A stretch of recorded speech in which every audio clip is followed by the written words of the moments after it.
یہ سورت فلق مدنی ہے، اس کی 5 آیتیں ہیں، اور اس کے بعد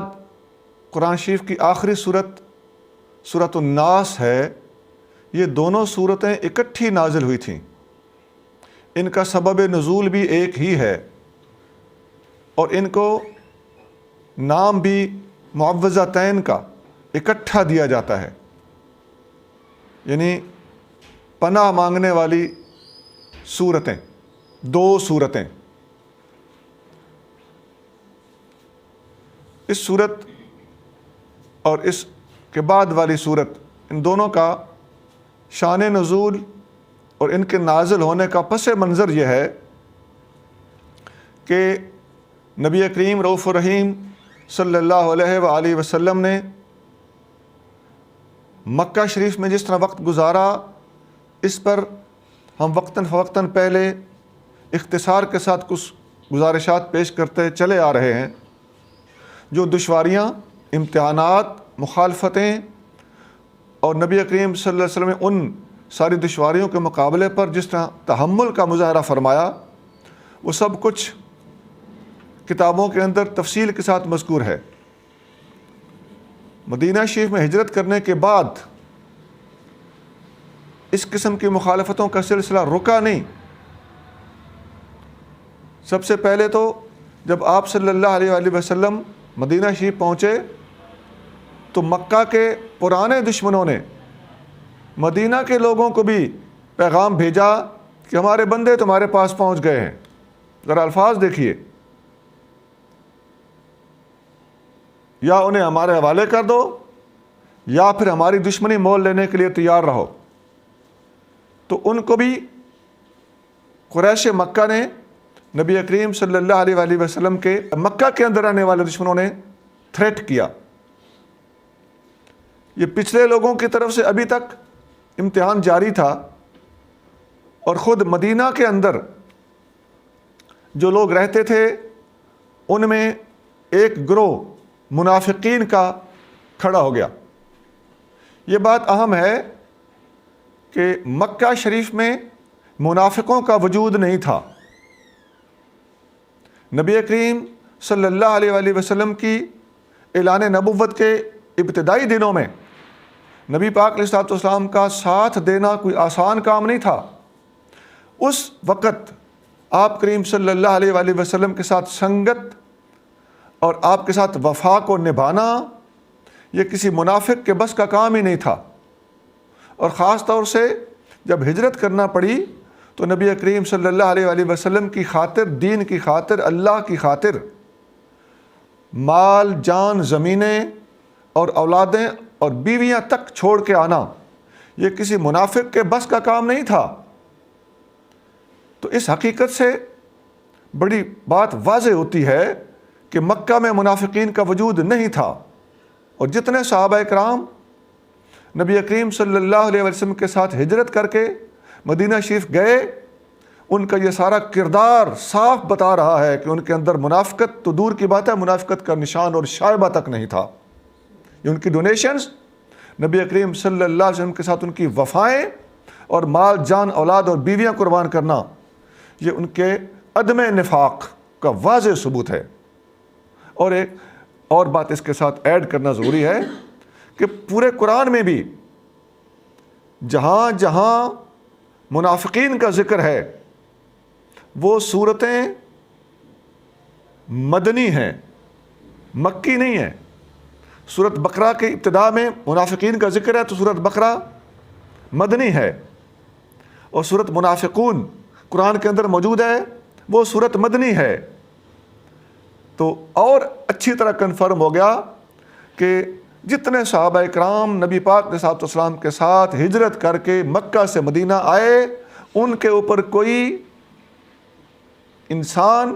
کوئی محقق، کوئی اپنے دماغ کا توازن درست رکھنے والا بندہ منافقت کا الزام ثابت نہیں کر سکتا۔ جب آپ صلی اللہ علیہ وسلم ہجرت کر کے پہنچے تو وہاں منافقین نے ایک نیا ہنگامہ کھڑا کیا ہوا تھا۔ آپ صلی اللہ علیہ وآلہ وسلم کے ساتھ اوپر سے دوستیاں اور عین موقع پر بے وفائیاں، جنگ احد کے اندر عبداللہ بن ابی منافق عین موقع پر میدان جنگ میں سے ٹوٹل 1000 تعداد تھی نبی پاک علیہ الصلوۃ والسلام کے ساتھ لشکر کی، تو ان میں سے اپنے وہ 300 بندے توڑ کر واپس لے کے چلا گیا۔ یہ بر وقت منافقت ہے اور بر وقت بے وفائی ہے۔ تو یہ لوگ پہچانے گئے کہ منافق ہیں، اور یہ ایک نیا موڑ تھا جہاں مخلص اور منافق کی شناخت ہوئی۔ اس وقت جو 700 بندے رہ گئے تھے جنگ احد میں نبی پاک علیہ الصلوۃ والسلام کا ساتھ دینے کے لیے، ان کا نفاق ثابت کرنا ناممکن ہے، اور وہ جو 300 بندے واپس آ گئے تھے ان 300 افراد نے ثابت کر دیا کہ وہ 300 منافق تھے، باقی حضور کا ساتھ چھوڑ کر واپس نہ آنے والے، حضور صلی اللہ علیہ وسلم کی خاطر میدان جنگ میں ڈٹ جانے والے، وہ منافقت کے عیب سے بری اور پاک لوگ تھے۔ اور آپ جانتے ہیں کہ یہ کون لوگ تھے؟ ہجرت کر کے جو آئے، اور ان 700 افراد میں کون شامل تھے؟ وہ عشرہ مبشرہ تھے، خلفائے راشدین تھے، چاروں یار تھے، ابو بکر، عمر، عثمان اور علی تھے۔ منافقوں نے اس قسم کی بے وفائیاں، مختلف قسم کے پروپیگنڈے، ان کے ساتھ ساتھ ایک حتمی حربہ یہاں تک کر دیا کہ مسلمانوں کے خلاف مختلف طریقوں سے عملیات اور جادو کا بھی سہارا لیا۔ پہلے جب نبی پاک علیہ الصلوۃ والسلام اور آپ کے مخلص صحابہ اکرام ہجرت کر کے مدینہ شریف پہنچے تھے، تو جب تک مسلمانوں کے ہاں کوئی بچہ پیدا نہیں ہوا، منافقوں نے یہی پروپیگنڈا کیا ہوا تھا کہ ہم نے ان کی اولاد جادو کے ذریعے باندھی ہوئی ہے، ان کے ہاں بچہ پیدا نہیں ہو سکتا۔ تو حضرت عبداللہ بن زبیر رضی اللہ تعالیٰ عنہ، حضرت ابوبکر صدیق رضی اللہ تعالیٰ عنہ کے نواسے، یہ جب پیدا ہوئے تو مدینہ کی سرزمین میں مسلمانوں کا سب سے یہ پہلا بچہ تھا جس کے پیدا ہونے سے ہر طرف مبارک بادیوں کی لہر دوڑ گئی، اور یہودیوں کی وہ ساری افواہیں اور پروپیگنڈا خاک میں مل گیا۔ اب اسی طرح کی حرکتیں کرتے کرتے، یہ میں بہت سے ان کے حربے بتا رہا ہوں، بالآخر انہوں نے نبی کریم صلی اللہ علیہ وآلہ وسلم پر جادو کا وار کرنے کی کوشش کی۔ نبی پاک علیہ الصلوۃ والسلام کے پاس ایک یہودی لڑکا کام کرتا تھا، اس لڑکے کو استعمال کر کے اس کے تھرو مدینہ کے ایک یہودی لبید بن اعصم، الف عین صاد میم، اعصم،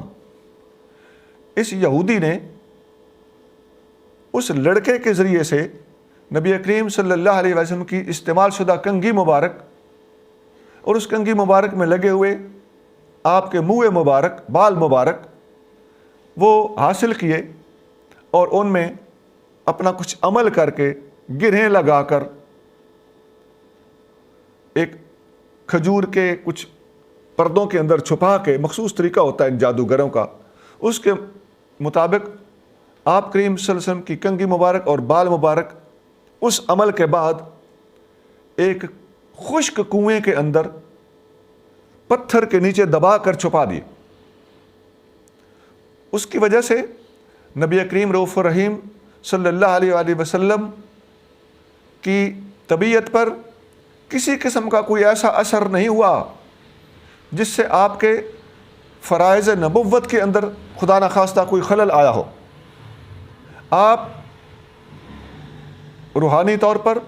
ذہنی طور پر مکمل مضبوط رہے اور فرائض نبوت کما حق کو سر انجام دیتے رہے، اور اللہ کریم نے اپنے محبوب صلی اللہ علیہ وآلہ وسلم کو اس قسم کی کسی پیچیدگی سے یکسر محفوظ رکھا۔ ہاں، جسمانی طور پر جس طرح بخار، سر درد وغیرہ ہو جاتے ہیں، تو آقا کریم صلی اللہ علیہ وآلہ وسلم پر اس کا محض جسمانی اثر ضرور ظاہر ہوا، اور یہ ساری کی ساری ڈیٹیل میں نے اختصار کے ساتھ آپ کے سامنے رکھی ہے۔ یہ بخاری، مسلم اور بہت ساری کتابوں کے اندر اس واقعہ کی تفصیل موجود ہے، اور اس پر امت کا اجماع اور اتفاق ہے۔ تمام علماء نے متفق طور پر اس چیز کو مسرع طریقے سے واضح کیا ہے کہ نبی کریم صلی اللہ علیہ وآلہ وسلم کی ظاہری صحت پر اس کا اثر ہوا تھا، اور یہ کوئی بڑی بات نہیں ہے۔ یہ ہو سکتا ہے آپ علیہ الصلوۃ والسلام کو بخار ہوا، ادروائز بھی بخار ہوئے، آپ کو سر مبارک میں درد ہوا، سر کا درد نبیوں کی تکلیف ہے. آپ کریم صلی اللہ علیہ وسلم کو زخم آئے, آپ کے سر مبارک میں سے خون بہا, آپ کو شدید زخم آیا جنگ احد میں, حتیٰ کہ سیدنا علی المرتضیٰ رضی اللہ تعالیٰ عنہ پانی بھر بھر کے لاتے تھے اور سیدۃ النساء رضی اللہ تعالیٰ عنہ آپ کے زخم مبارک کو دھوتی تھیں, حتیٰ کہ خون نہ رکا تو آپ کریم صلی اللہ علیہ وسلم کے اس مبارک زخم کے اندر کھجور کی چٹائی جلا کر اس کی راکھ بھری گئی, جس سے وہ خون تھم گیا اور رک گیا. تو اس قدر جسمانی تکلیفوں کا ہونا حتیٰ کہ نبیوں کی شہادتیں تک ہوتی رہی ہے, یہ ایک الگ ایشو ہوتا ہے. تو اسی حد تک اس کا اثر تھا. آپ کریم صلی اللہ علیہ وآلہ وسلم نے جب یہ چیز محسوس فرمائی تو آپ علیہ الصلوۃ والسلام نے اللہ کریم سے دعا فرمائی, شفا کی درخواست کی. تو اللہ تعالیٰ جل شانہ نے آپ کریم صلی اللہ علیہ وآلہ وسلم کو یہ 2 سورتیں, سورۃ الفلق اور سورۃ الناس, یہ عطا فرمائیں. اب یہ ساری ڈیٹیل صحیح بخاری کی حدیث نمبر 5765 اور صحیح مسلم کی حدیث نمبر 5703 5703 ان حدیثوں کے اندر موجود ہے, جس کا میں نے اپنے لفظوں میں خلاصہ آپ کے سامنے رکھ دیا ہے. وہ حدیثیں عربی میں ہیں, لمبی حدیثیں ہیں, میں نے شارٹ کرنے کی غرض سے آپ کے سامنے اس کا نچوڑ اور ان کی سمری پیش کر دی. آپ صلی اللہ علیہ وسلم کو اللہ تعالیٰ نے جب یہ 2 صورتیں عطا فرمائیں تو ان 2 صورتوں کو نازل ہونے کے بعد آپ کریم صلی اللہ علیہ وسلم نے جب پڑھا تو اللہ تعالیٰ نے آپ کو فوراً شفا عطا فرما دی. جب اللہ تعالیٰ نے شفا عطا فرما دی تو آپ نے ساری ڈیٹیل, ساری بات اماں عائشہ صدیقہ رضی اللہ تعالیٰ عنہ سے ڈسکس فرمائی. ہماری اماں عائشہ صدیقہ رضی اللہ تعالیٰ عنہ, تو یہ آپ کریم صلی اللہ علیہ وسلم کی شفقت, رحمت اور گھریلو اخلاق تھا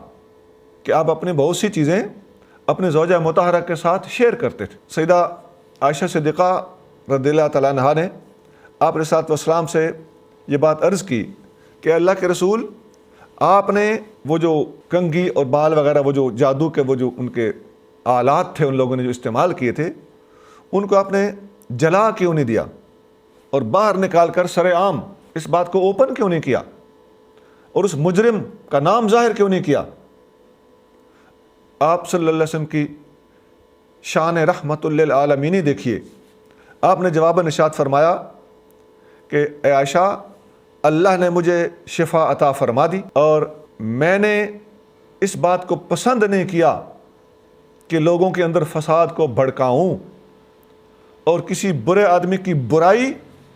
پبلک میں ظاہر کروں. تو یہ آپ کریم صلی اللہ علیہ وآلہ وسلم کی لوگوں کے عیبوں پر پردہ ڈالنے کی ایک بہت عظیم مثال ہے. یہ اختصار کے ساتھ ان 2 صورتوں کے نزول کی حد تک ان سے فائدہ لینا, اللہ نے جو ان کو نازل کر کے اپنے نبی صلی اللہ علیہ وآلہ وسلم کو شفا عطا فرمائی, یہ اس کو ان صورتوں کے نزول کا پس منظر اور ان کا فیضان, اس حد تک یہ بات تو کلوز ہوئی.